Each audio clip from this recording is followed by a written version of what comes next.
Hola, ¿qué tal? Buen día con todos. Mi nombre es Dalma Quispe. Soy estudiante de medicina de quinto año de la Universidad Peruana de Ciencias Aplicadas, más conocida como la UPC. En esta oportunidad vamos a aperturar el curso de ATLS, que son las siglas que corresponde al programa en inglés, eh, Advanced Trauma Life Support, o también conocido en español como el apoyo vital avanzado en trauma. Ok, vamos a comenzar con el capítulo 1, que corresponde a la evaluación inicial y gestión. Bien, el ATLS, como una pequeña introducción, son principios que a uno como médico le ayuda para saber cómo evaluar, cómo reanimar a un paciente trauma. ¿Ok? El ATLS hay que comprender de que no solo es para cirujanos especialmente, ¿ok? Sino es para cualquier médico, independiente de su especialidad. Tenemos que saberlo todos. ¿Ok? Se requiere de un juicio para nosotros poder determinar qué procedimiento aplicar con el paciente, porque cada paciente va a requerir de diferente procedimiento, ¿no? Según su necesidad. Y por ende tenemos que individualizar. Bien, esta es la tabla de contenidos. La evaluación inicial en el capítulo 1 pues cuenta de 10 pasos, podemos llamar así. El primero es de preparación, el segundo de triaje, el tercero la valoración primaria. Luego le sigue unos adjuntos a la valoración primaria. Luego está la transferencia de pacientes, las poblaciones especiales y pasamos a la evaluación secundaria, quien también cuenta con adjuntos. ¿Ok? Seguimos en el punto 9 con revaluación y en el punto 10 con tratamiento definitivo. Vamos a tocar punto por punto. Empezamos con preparación. Hay que tener en cuenta que hay dos situaciones clínicas. ¿Ok? La parte prehospitalaria y la situación en el hospital, propiamente dicho. La parte prehospitalaria consiste cuando uno encuentra al paciente en el momento del accidente. ¿Ok? Se conoce también como campo o fase prehospitalaria, como vemos aquí en la fotografía. Y ya la parte de la situación en el hospital es cuando se da el ingreso del paciente al centro donde va a ser atendido. Bien, acá vamos a definir un poquito más para poder comprenderlo.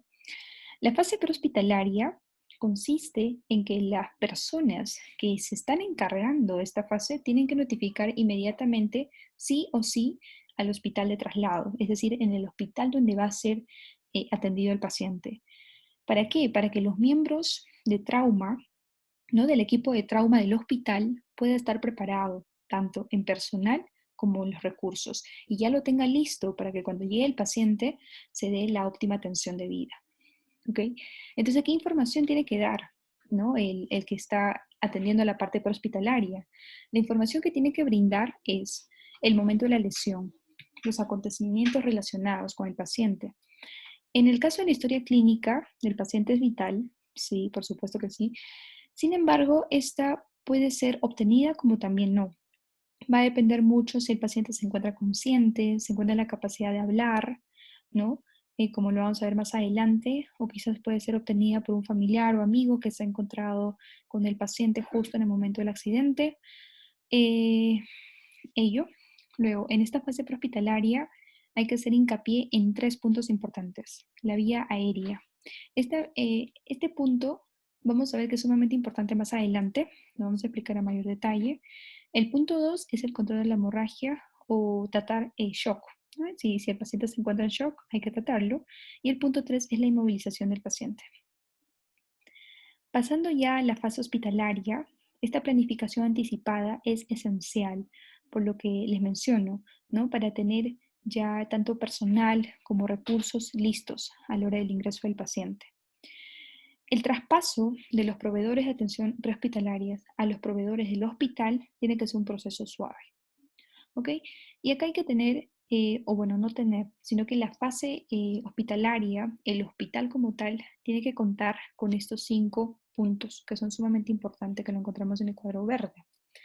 La primera es de que debe tener un área de reanimación disponible para los pacientes. ¿Ok? Punto 2, la función correcta de todos de los equipos, especialmente los laringoscopios, de los tubos endotraqueales, Asimismo, tiene que contar con las soluciones cristaloides intravenosas y estas tienen que ser calentados. Es decir, mediante la coordinación previa que ya se tuvo, tú ya estás informando al hospital y ellos ya se encargan, ¿no?, de calentar esas soluciones, porque pues tiene que estar a una temperatura corporal adecuada. El punto 4 es el protocolo de ayuda médica adicional. Con esto quiero decir de que si se necesita de un examen de laboratorio o de radiología, se tenga a la mano, ¿no?, por decirlo así, de manera rápida. El punto 5 es el acuerdo de transferencia.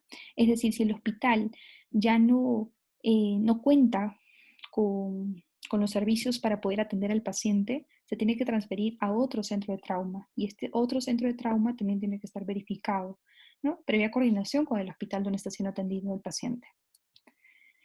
Bien, por el temor del contagio de enfermedades transmisibles, las más comunes hepatitis, VIH, SIDA, la CDC, junto a otras agencias de salud, plantea precauciones, ¿ok? Y estas precauciones principalmente están dispuestas con el atuendo a vestir, ¿no? La mascarilla de cara, la protección ocular, las vestimentas impermeables a los fluidos, como se puede observar en la imagen, ¿no? Bien, ahora pasamos al punto 2, que es el de triaje. El triaje hay que entender que es un método de selección y clasificación del paciente. Es decir, uno tiene que saber a dónde enviar al paciente, por ejemplo, y es un punto importante que lamentablemente falta mucho por entenderlo en nuestro país, porque un ejemplo simple, un paciente tiene un trauma con mayor afectación a nivel craneoencefálico. Y lo más probable es que este paciente requiera de un neurocirujano, ¿no?, o un especialista en cabeza. Sin embargo, pues a donde se le va a llevar es al hospital más cercano, ¿no?, al centro de salud más cercano, y quizás el cual no cuente con un especialista para la atención del paciente. Otro ejemplo podría ser un paciente con un trauma abdominal, que es muy probable que requiera cirugía, ¿no?, por un cirujano general, y hay que llevar al establecimiento que cuente con dicho especialista. Entonces, ese es el triaje, para entenderlo un poquito. ¿Ok? Vamos a ver más adelante en la valoración primaria que se tiene que entender el A, B, C, D, E. ¿Ok? Más adelante lo vamos a ver, pero en la parte de triaje se basa con mayor prioridad en el punto A, que es la vía aérea, el punto B, que es de respiración, y el punto C, de circulación. El ATLS nos indica dos puntos importantes en triaje, ¿ok? Las bajas múltiples y el gran número de víctimas. Las bajas múltiples se refiere cuando llega al centro de salud una cantidad de pacientes menor, ¿no?, mínima. Entonces, por ende, no va a exceder la capacidad de la instalación, no va a exceder los servicios del personal, al igual que de los equipos, suministros, ¿no? Entonces, esas bajas múltiples. Y cuando hay gran número de víctimas, como su propio nombre lo dice, van a llegar una mayor cantidad de pacientes. Entonces, en este caso sí debe exceder la capacidad de instalación, ¿no?, al igual que del personal. Teniendo en cuenta estas dos situaciones, nosotros tenemos que actuar de diferente manera. En caso te llegue menor cantidad de pacientes, tú tienes que tratar o atender primero a aquellos que tienen que su lesión atenta contra su vida, ¿no?, y que tienen lesiones múltiples. A ellos es a los que tienes que atender primero. ¿Ok? Y cuando hay gran número de víctimas, tienes que tratar primero a los pacientes que tienen mayor posibilidad de supervivencia, a los que requieren menor tiempo de atención, menor equipamiento y suministros. Son cosas diferentes que lo tenemos que tener en claro. Este es el triaje de Manchester y de acuerdo a los colores se tiene que tener en cuenta el tiempo de espera, ¿no? Si el tipo de urgencia es una resucitación, es sumamente importante y este es el color rojo. El tiempo de espera es de forma inmediata. El de color naranja se trata de una emergencia y el tiempo de espera es de 10 a 15 minutos. También es importante la atención en emergencia. El color amarillo es urgencia. Esta tiene un tiempo de espera de 60 minutos. El color verde, una urgencia menor, tiene un tiempo de espera de 2 horas. Y el color azul es sin urgencia, que puede esperar hasta 4 horas. Bien, pasamos al punto 3, que es la valoración primaria con la reanimación simultánea. Esto es muy importante, así que tratemos de estar atentos. En la valoración primaria se tiene, bueno, como les comenté, se basa en el A, B, C, D, E. A de la vía aérea, B de ventilación, C de circulación, D de la evaluación neurológica, un daño neurológico, y la E de exposición. Vamos a ver punto por punto más adelante. Lo que tenemos que saber de la valoración primaria es lo primero que tú llevas a cabo al entrar en contacto con el paciente accidentado. ¿Ok? Y este tiempo de evaluación es de 10 segundos. Algunos mencionan que puede llegar a ser hasta 30 segundos, ¿no? Pero el ATLS nos indica que debe ser 10 segundos. ¿Ok? En este, en este momento, tú te identificas con el paciente. Señor, ¿qué tal? Mi nombre es Dalma Quispe, soy médico, y luego pasas a preguntarle su nombre, ¿no? ¿Cómo se llama? ¿Qué es lo que sucedió, señor? Esas son las dos primeras preguntas que tú le tienes que hacer con respecto a él. Y si el paciente te responde, bien, obtienes una información. De lo contrario, indica que el paciente está inconsciente o, bueno, está en un estado de gravedad. El objetivo de la valoración primaria es de que nosotros podamos identificar alguna situación que está poniendo en peligro la vida del paciente. Es decir, uno de estos puntos, tanto el A, el B, el C o el D, uno de ellos está poniendo en riesgo y nosotros tenemos que identificarlo y tratar ese punto que está poniendo en peligro la vida del paciente. Ahora, como primera prioridad, esto no hay que olvidarse, y es lo más importante de la valoración primaria, entender que la vía aérea, el de color celeste, es nuestra prioridad. Esa tiene que ser nuestra prioridad. Es decir, y en este cuadro celeste que vemos aquí, son los 5 puntos que uno debe de seguir. Por ejemplo, tenemos que la vía aérea tiene que estar limpia. ¿Ok? No puede haber objetos, en caso de adultos mayores, pues la dentadura, todo eso tenemos que tener cuidado. También si hay riesgo de aspiración, evaluar si hay riesgo de aspiración, tenemos que administrar oxígeno al paciente, ¿no? La apertura de la vía aérea es importantísimo y asegurar la vía aérea. Vamos a ver adelante. Bien, vamos a comenzar con el punto A, que es la vía aérea, pero a esta vamos a agregar la explicación de la restricción del movimiento de la columna cervical. Bien, ¿por qué se dice que la vía aérea es nuestra primera prioridad? Porque se ha visto que la principal causa de muerte en estos pacientes trauma viene a ser la hipoxia cerebral y la hipoxia sistémica, es decir, la hipoperfusión, ¿no? Bueno, en el caso de que haya una gran hemorragia masiva, pues va a haber hipoperfusión, pero la principal causa de muerte es la hipoxia, ¿ok? La hipoxia cerebral y la hipoxia sistémica. Es por eso que nosotros tenemos que asegurar la vía aérea del paciente, ¿ok? Ahora, como se los mencioné, en un inicio nosotros le preguntamos al paciente su nombre y qué es lo que ha sucedido. Y si el paciente es capaz de respondernos, ¿no? Decirnos su nombre, cómo fue que sucedió el accidente, etcétera, nosotros vamos a saber que la vía aérea pues no va a estar tan comprometida porque puede hablar, puede hablar. Voy a adelantarme un ratito para explicar más. En cambio, si tú le preguntas y el paciente no te contesta y presenta estos signos de obstrucción de vía aérea, por ejemplo, está agitado, hay alteración de la conciencia, habla incoherencias o quizás ni habla, solo hace sonidos de queja de dolor, ¿no? O hay uso de los músculos accesorios o la respiración es ruidosa, presencia de estridor o ronquidos, eso me indica que la vía aérea está comprometida, ¿no? Ahora, lo mismo con el cerebro. Si el paciente responde adecuadamente a su nombre y nos habla razonablemente, yo digo que está consciente. En el caso contrario, yo tengo que evaluar la escala de Glasgow, ¿no?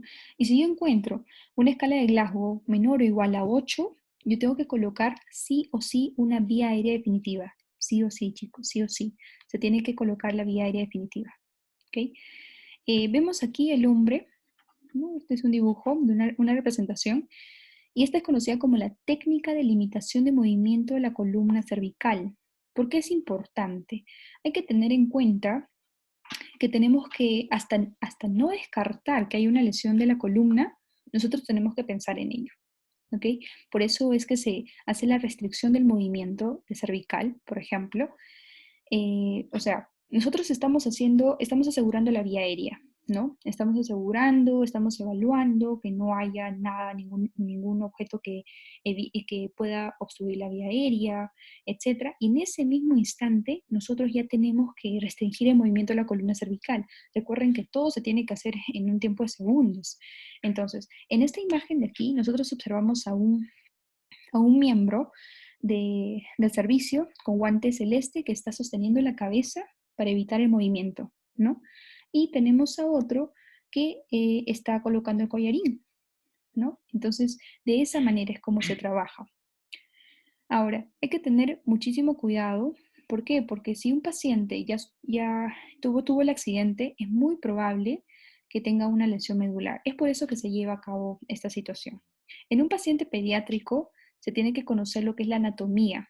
Y si bien es cierto, en este capítulo no se abarca o no se profundiza en un paciente pediátrico, pero lo que sí se recomienda, que obviamente es diferente todos los procedimientos y hay que conocer bien la anatomía de los niños. Bien, bueno, ya les mencioné los signos de obstrucción de la vía aérea. Ahora, hay que saber quiénes son los pacientes que tienen mayor riesgo de obstrucción.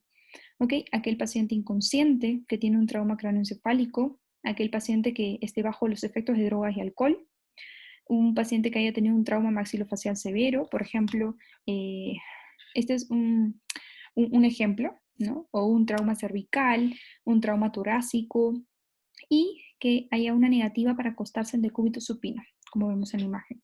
Estos son los pacientes que tienen mayor riesgo de obstrucción.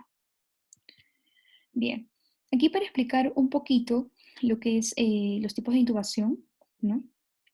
La intubación orotraqueal, como el propio nombre lo menciona, orotraqueal, lo vamos a hacer por la vía de la boca, ¿no? Es la más utilizada y prácticamente se utiliza en casi todas las situaciones, ¿ok?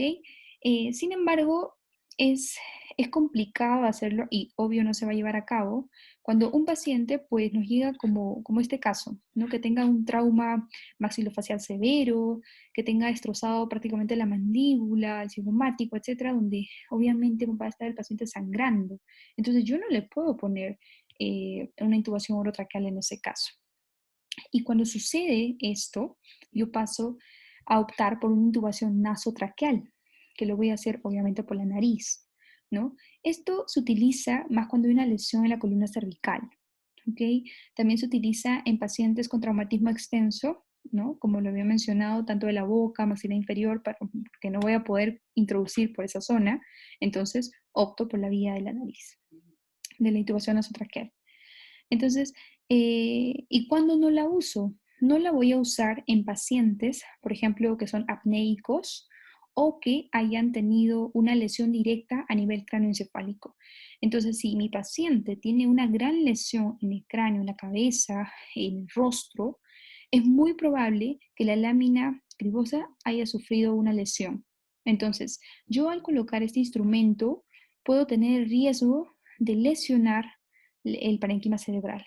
Es por eso que en ese momento yo descarto la intubación nasotraqueal. Entonces, si yo no tengo opción de utilizar las dos, paso recién a la vía aérea quirúrgica. ¿Ok?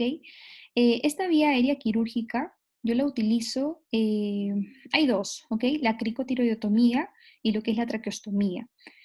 Sin embargo, la traqueostomía no está recomendada por la ATLS porque se menciona de que hay efectos secundarios en el paciente y no es tan beneficioso en un paciente trauma. ¿Ok? Es por eso que aquí coloqué solo la cricotiroidotomía quirúrgica. Bien, como sabemos, tenemos que ubicar el cartílago tiroides y bajo de este se encuentra la membrana cricotiroidea. Y es en la membrana donde nosotros vamos a hacer una punción con la aguja para poder realizar la cricotiroidotomía. Bien, pasamos al punto B, que es la de respiración y ventilación. Como les mencioné, la vía aérea tiene que ser nuestra prioridad, ¿no? Y nosotros ya nos aseguramos de que no hay riesgo de aspiraciones, obstrucción y todo ello, pero no es suficiente. Eso solamente es el que has asegurado la permeabilidad, pero todavía no la ventilación. Y como sabemos, la ventilación es comprobar el intercambio gaseoso, ¿no? Que el paciente esté literal, o sea, recibiendo el oxígeno adecuadamente, que esté llegando a la sangre. Entonces, de eso tenemos que asegurarnos. Bien, entonces nosotros tenemos que aquí aplicar prácticamente examen físico. un examen físico correcto y completo. Tenemos que asegurarnos de una función adecuada de los pulmones, de la pared torácica y del diafragma. ¿Y esto cómo lo llevamos a cabo? Lo llevamos a cabo realizando la auscultación, obviamente, para asegurar si hay un flujo de gas en los pulmones. Y como vemos al hombre aquí de rojo, él se está asegurando mediante la inspección visual si se levanta o no el tórax, ¿no? Signo de que está inspirando el paciente o expirando, ¿no? Y asimismo también tenemos que hacer la palpación, ¿ok? Del paciente. Ahora, para yo llevar a cabo un examen físico correcto, completo, yo tengo que exponer todo, toda esta parte anatómica, ¿no? Del cuello y del pecho del paciente. ¿Y esto cómo lo hago? Retirando las prendas del paciente. Más adelante vamos a hablar un poco de ello también. Ahora, hay que tener en cuenta en la cabecita cuáles son las lesiones más comunes que me afectan la ventilación del paciente, ¿ok? El intercambio gaseoso del paciente. ¿Cuáles son esas lesiones?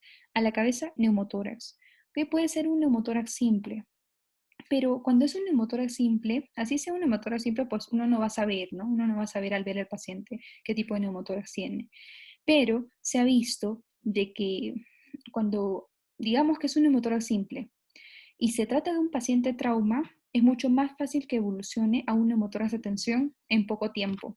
Asimismo, pueden evolucionar a un neumotórax de tensión cuando se le intuba.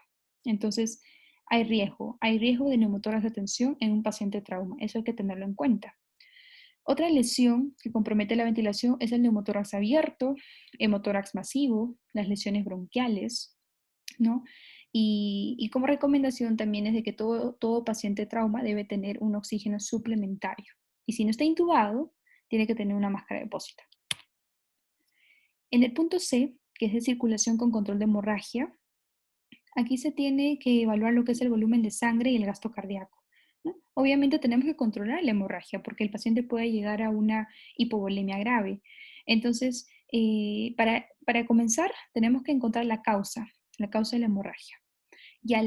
Aquí también es importante, y no podemos dejar de alto esto, que tú lo primero que tienes que pensar es de que un neumotórax esté causando la pérdida de sangre, ¿ok? Entonces, si yo descarto recién el neumotórax a tensión, recién voy a pensar de que la pérdida de sangre es producto propiamente dicha de la lesión. Pero hasta que yo no descarte el neumotórax, no me puedo ir al punto 2, ¿ok?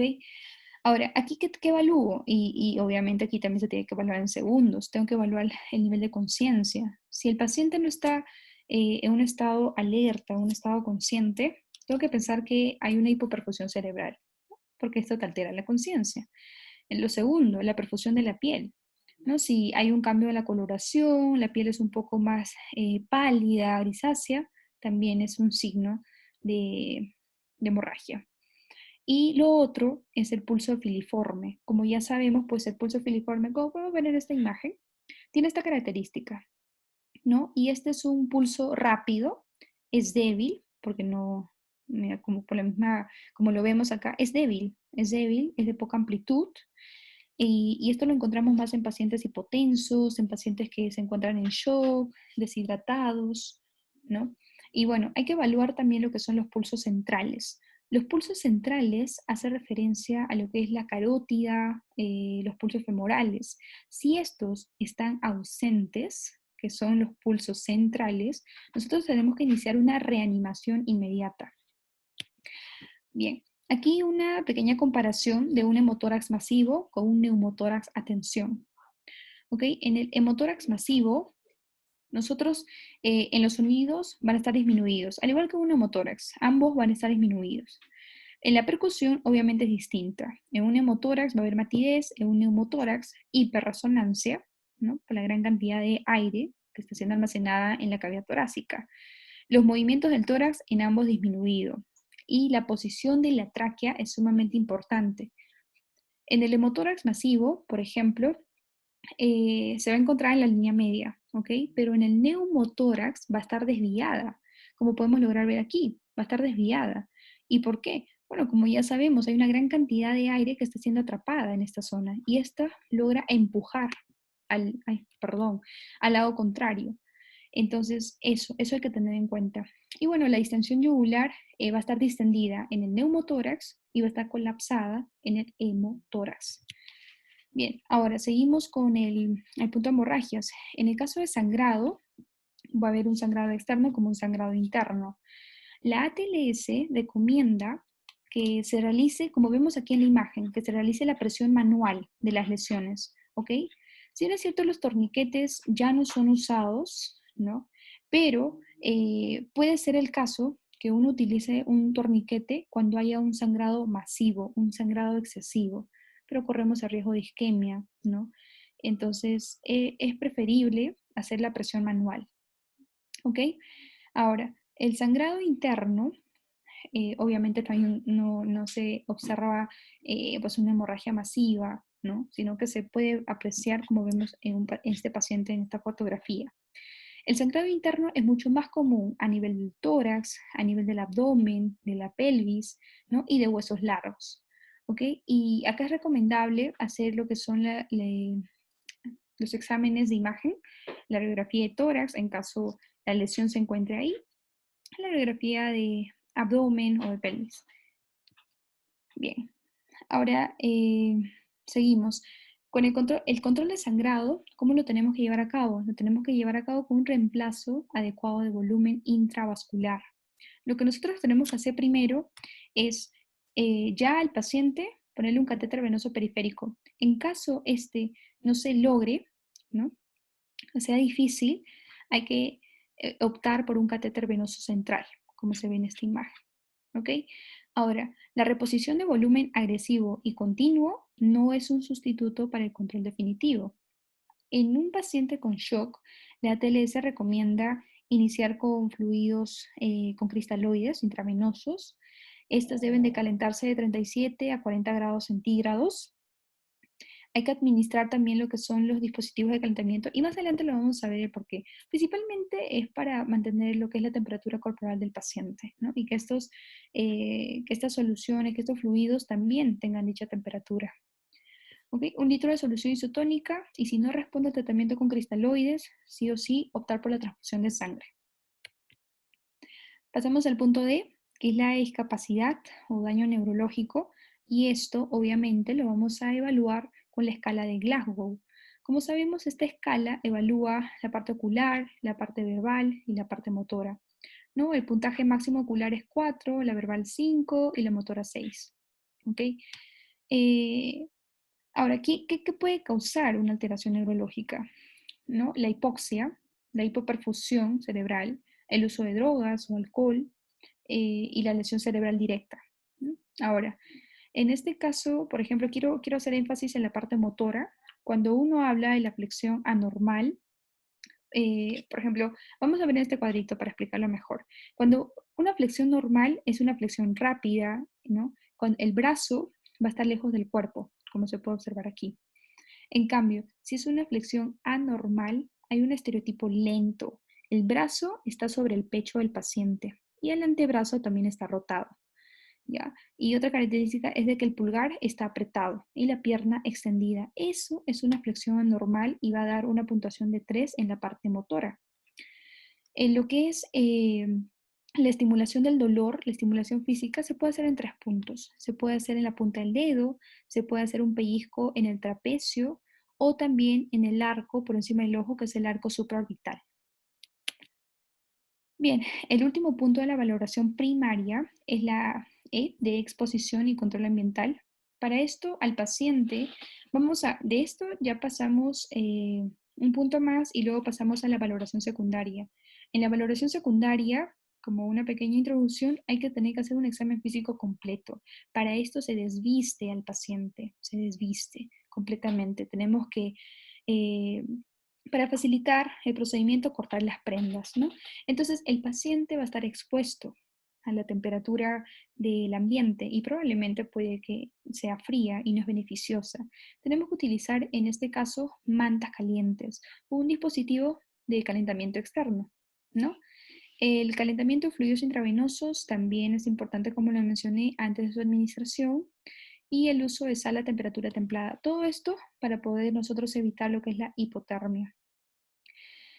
Acá como una notita extra es de que cuando se dice que se puede utilizar el horno microondas, pero solo para el caso de calentar las soluciones cristaloides, más no productos sanguíneos. En ese caso no podemos utilizar un horno microondas. Es como un dato extra.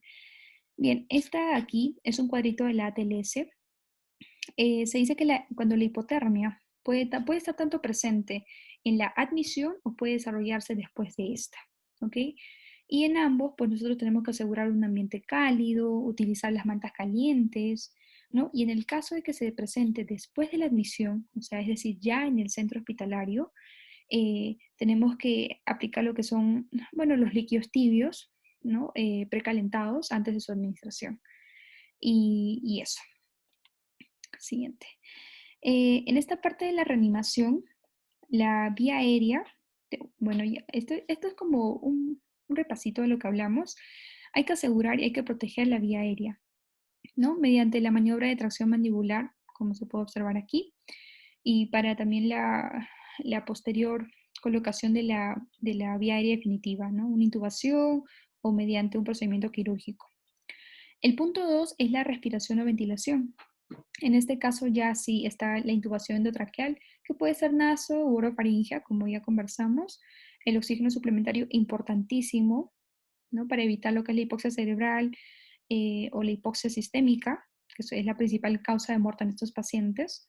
Y también hay que resolver problemas que peligran contra la vida del paciente, evitar los movimientos cervicales, que ya hablamos.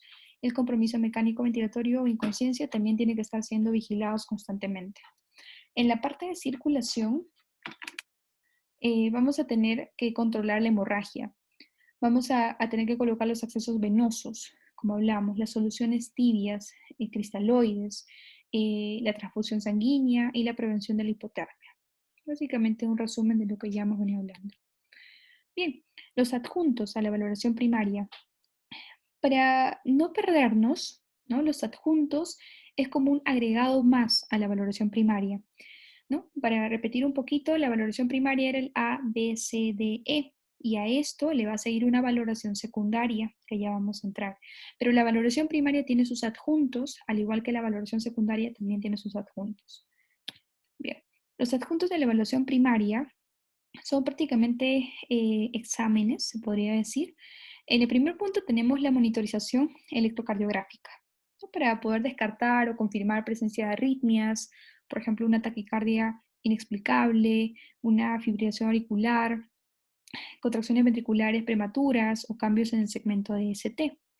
Asimismo, si hay una actividad eléctrica sin pulso, eso puede ser un indicativo de que hay taponamiento cardíaco, ¿no? Un neumotórax a tensión, una hipovolemia grave.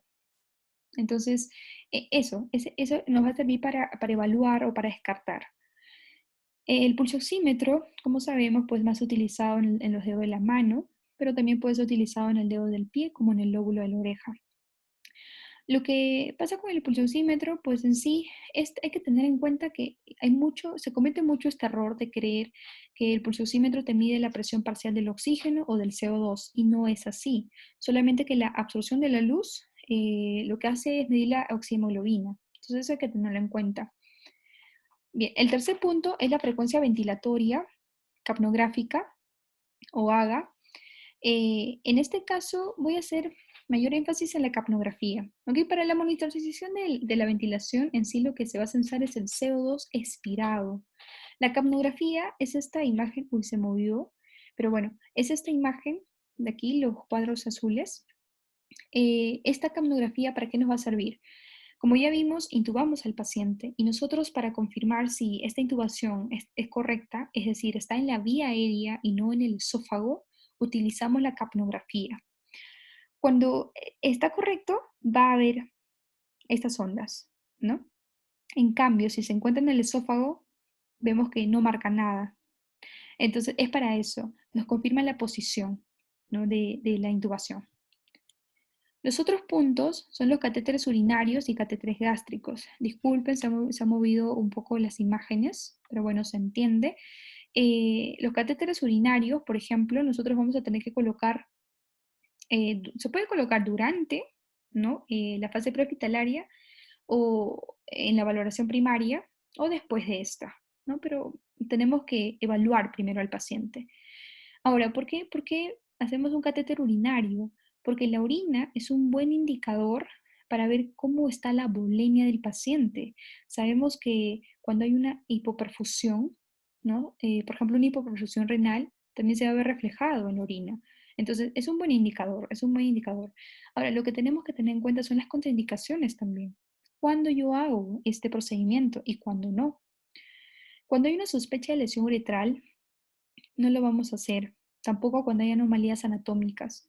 Como les vuelvo a repetir, nosotros vamos a desvestir completamente al paciente. En caso se pueda hacer, los desvestimos y en ese momento empezamos a examinar de manera rápida, ¿no? Y si sospecho una lesión uretral, obviamente no voy a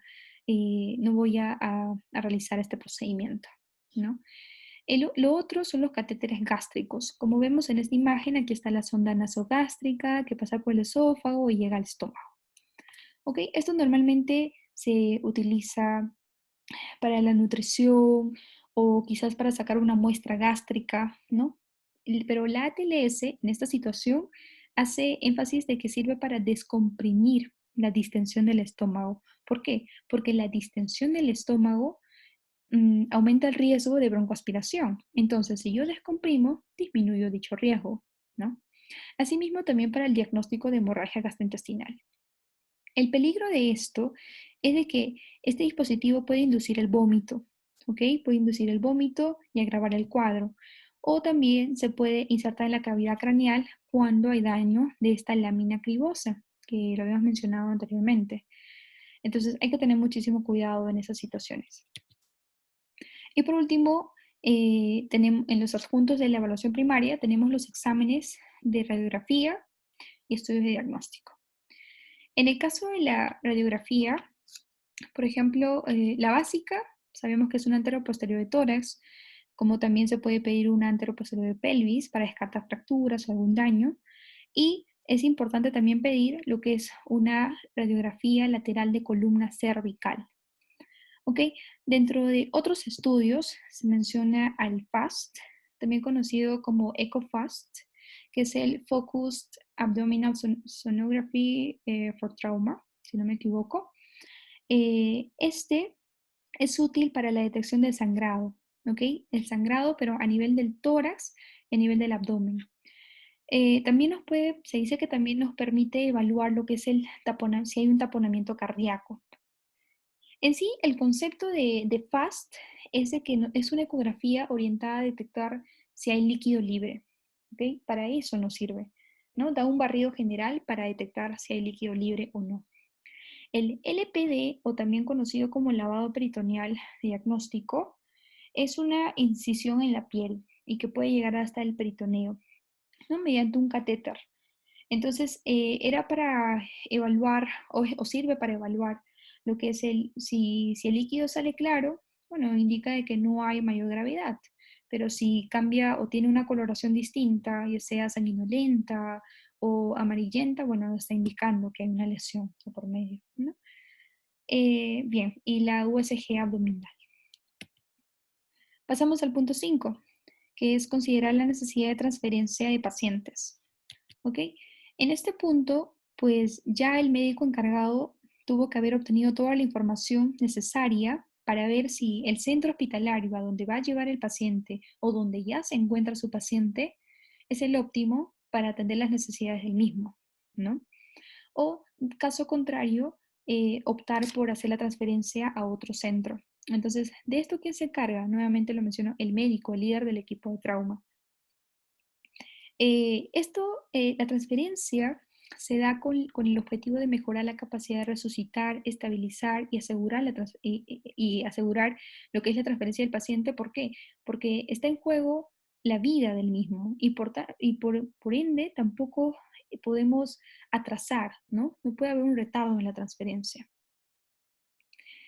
Bien, ahora pasamos al punto 6, las poblaciones especiales.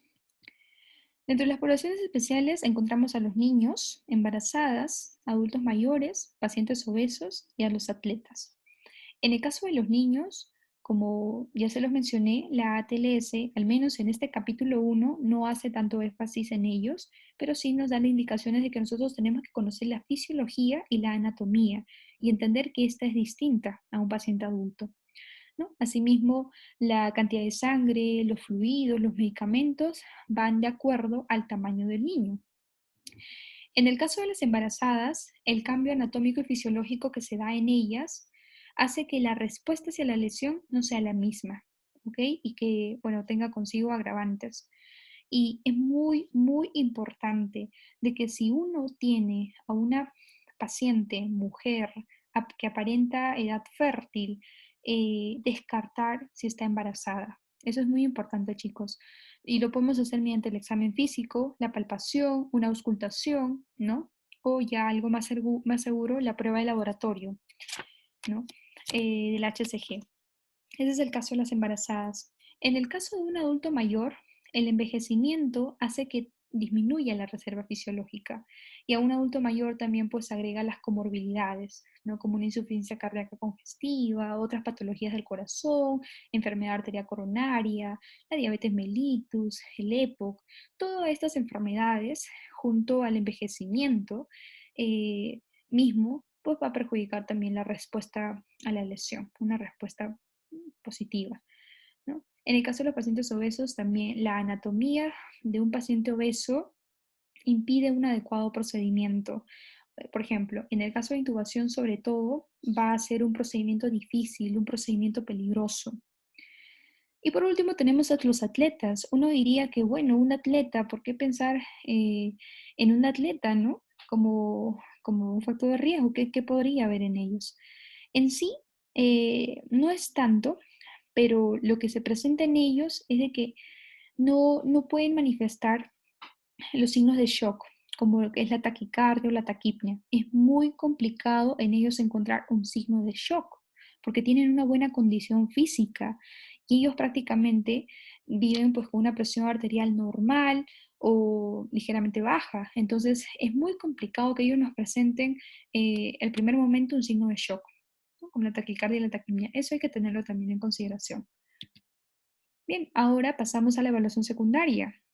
Nuevamente, para recordar, la evaluación primaria es aquella que evalúa el A, B, C, D, E y se lleva a cabo en 10 segundos.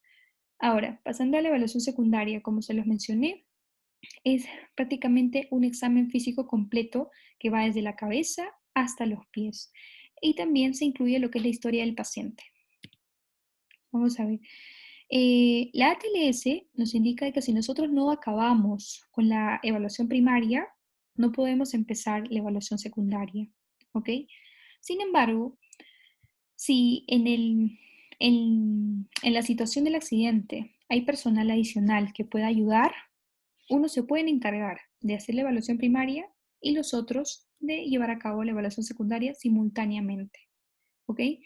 El personal adicional puede llevarlo a cabo, pero lo más óptimo es terminar con la primaria y recién pasar a la secundaria. Entonces es una evaluación completa de cabeza a pies. Se incluye la historia clínica del paciente, una historia completa. Eh, Acá se incluye pues, los signos vitales y no podemos perder ninguna lesión. Y más si el paciente está inestable. Es decir, pues el paciente es inconsciente, no te va a decir, doctor, me duele esto, doctor, me duele el taloncito, doctor, me duele tal cosa. No. Entonces uno lo tiene que evaluar, porque el paciente prácticamente está inconsciente, ¿no? Entonces hay que tener en cuenta ello. Y en la evaluación secundaria, la historia del paciente. Hay una mnemotecnia que se conoce como amplia, ¿ok? Bueno, la historia puede ser obtenida del paciente en caso esté consciente, o de un familiar, un amigo, ¿no? En el punto A de la mnemotecnia de amplia, en el punto A, habla de alergias. M de medicamentos, cuáles son los que toma habitualmente. P de patologías previas, y aquí también se incluye el embarazo. Y Li de libaciones. Libaciones y últimos alimentos. Libaciones, como se ve en la fotografía, hace referencia o alusión a lo que es las bebidas alcohólicas. Libación es una terminología antigua que hace referencia a como una ofrenda a los dioses, pero siempre haciendo hincapié en lo que es el alcohol, ¿no? Las bebidas alcohólicas. Y el punto A, ambiente y evento. ¿no? Tener la información de dónde sucedió, si fue un accidente automovilístico, si fue un accidente por un arma de fuego, o etcétera, ¿no? O un trauma, etcétera, etcétera. O sea, eso se refiere a ambiente y eventos. Bien, ahora hay que conocer los traumas, ¿no? El trauma cerrado, las principales causas son las colisiones de automóviles, caídas, o también de que haya una violencia interpersonal. Por ejemplo, en el caso del carro que no utiliza el cinturón de seguridad y que todavía salga eyectado al vehículo del paciente, eso agrava la situación, ¿no? Y es muy probable que cause un trauma cerrado. El trauma penetrante ya obviamente es causado por un objeto o por arma de fuego. Por ejemplo, en el mismo carro, o sea, en los mismos carros cuando hay un choque, las estructuras del automóvil atraviesan al paciente. En un trauma térmico hay que tener en cuenta tanto quemaduras como la otra contraparte que es la hipotermia. Y se habla de una hipotermia aguda y crónica. En las quemaduras puede ser porque el automóvil está en llamas, en una explosión o intento de escapar en un incendio. Y no hay que dejar de lado la vía aérea, ¿no? En un incendio o donde sea que haya fuego, llamas, hay una lesión por la inhalación o intoxicación por monóxido de carbono, ¿no? Se dematizan las vías aéreas y hay que tener muchísimo cuidado también en estos pacientes. En el caso de la hipotermia agudo-crónica, se menciona que la temperatura para estar, o sea, al estar expuesta a una temperatura de 15 a 20 grados, puede suceder una hipotermia. A los pacientes accidentados normalmente se le encuentra con ropa mojada o que hayan consumido una gran cantidad de alcohol, que esté bajo los efectos de alcohol. El alcohol va a causar una gran vasodilatación en la cual no va a tener la capacidad de conservar calor. Entonces llega al grado de hipotermia. Y por último tenemos el medio ambiente peligroso, ¿no? Si el paciente ha estado expuesto a sustancias químicas, radiaciones, toxinas, todo esto pues puede ocasionar problemas a nivel pulmonar, a nivel cardíaco o de algún otro órgano. Y no solo para el paciente, hay que tener cuidado también de nosotros, ¿no? Al atender a los pacientes que han estado expuestos a estas sustancias. Bien, el segundo punto de la evaluación secundaria es el examen físico. Ya hablamos de la historia clínica y ahora vamos a pasar al examen físico. Como les dije, va desde la cabeza a los pies. Entonces vamos a empezar por la cabeza. En la cabeza se hace una evaluación del cráneo, se hace una evaluación del cuero cabelludo, ¿no? Y si hay lesiones neurológicas. Y los exámenes a llevar a cabo, por ejemplo, es la agudeza visual. Podemos utilizar lo que es el test de Snellen o cartilla de Snellen que vemos aquí en esta imagen para que el paciente si pueda leer o no, ¿no? También hay que evaluar el tamaño pupilar para descartar alguna lesión de los nervios y la hemorragia conjuntival, como se ve en esta imagen. En el caso de que un paciente utilice lentes de contacto, retirarlos porque pueden originar edemas, ¿ok?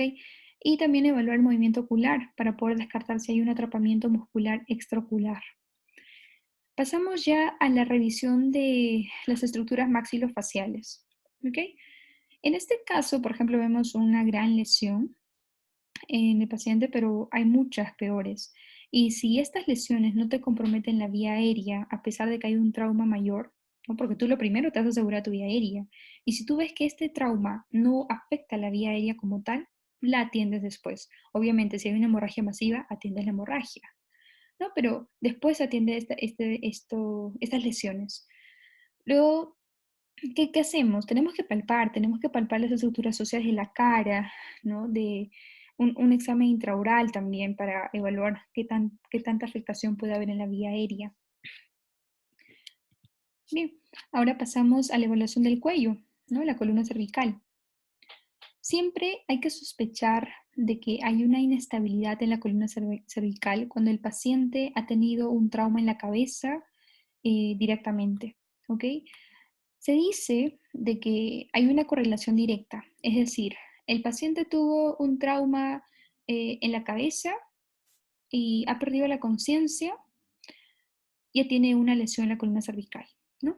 Es como una relación directa. Sin embargo, hay que tener en cuenta que un paciente que esté consciente y que la lesión del craneoencefálica pues sea mínima, también puede tener un daño, una inestabilidad en la columna cervical.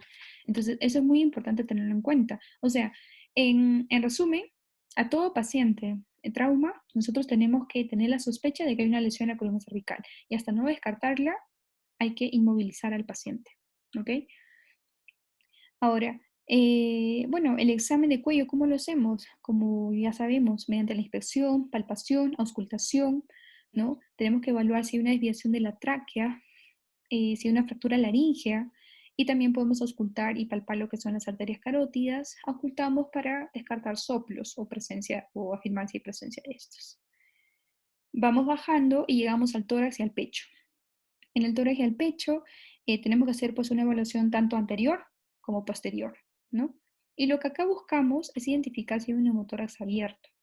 Por ejemplo, o sea, como podemos lograr ver aquí en esta imagen, si hay un neumotórax mediante la ocultación y todo lo que habíamos visto anteriormente, ¿no? Mediante la percusión, qué es lo que vamos a encontrar, si hay timpanismo, matidez, qué tipo de lesión se encuentra en el pulmón prácticamente. Ahora tenemos que también palpar clavículas, costillas, esternón. ¿Y esto por qué? Para poder descartar o eh, confirmar si hay una fractura o una separación costocondral. Las manifestaciones clínicas principales que va a presentar el paciente pues es dolor, es disnea e hipoxia. Bueno, seguimos bajando y llegamos al abdomen y pelvis, ¿no? En un examen normal, pues al inicio no te va a descartar la lesión. Es decir, de que si yo estoy haciendo mi evaluación secundaria y veo el abdomen, veo la pelvis normal, sin ninguna lesión, sin ninguna alteración, eso no te descarta de que no haya una lesión en esa zona. ¿Ok? Entonces, sobre todo si es un trauma de abdomen cerrado, ¿no? Siempre hay que estar revaluando al paciente cada cierto tiempo, cada ciertos minutos. Lo que está en color rojo es sumamente importante. Más allá de dónde esté la lesión, si está en el abdomen, si está en la parte lumbar, si está en el tórax, más allá de dónde está la lesión, es determinar si el paciente sí o sí inmediatamente requiere una intervención quirúrgica. Eso es lo importante. ¿Ok? En la fractura de pelvis vamos a tener que ver estas lesiones. Por ejemplo, vamos a ver equimosis sobre las alas ilíacas, sobre el pubis, en caso de las mujeres sobre los labios o en los varones sobre el escroto, ¿no? Y que los cuales te van a dificultar el examen porque va a haber un gran dolor en el paciente. Los exámenes de imagen recomendados en esta situación es la ecografía y la tomografía abdominal. Bueno, luego hacemos la evaluación del perineo, recto y la vagina. ¿Ok? Nosotros tenemos que buscar si hay contusiones, si hay laceraciones, si hay sangrado uretral. ¿Ok? En el caso del recto, buscar sangre en el lumen, y si la próstata está ascendida. Esta imagen no hace referencia a una próstata ascendida, es todo lo contrario, es una próstata engrandecida, ¿no? Una hiperplasia. Pero la puse como referencia para explicar un poco de la próstata ascendida. Si el trauma causa de que la próstata ascienda, obviamente lo que va a causar es esto, la compresión sobre la vejiga. Entonces hay que tener también en consideración esta situación. Y bueno, en una mujer en estado fértil, como lo mencioné, hay que descartar el embarazo.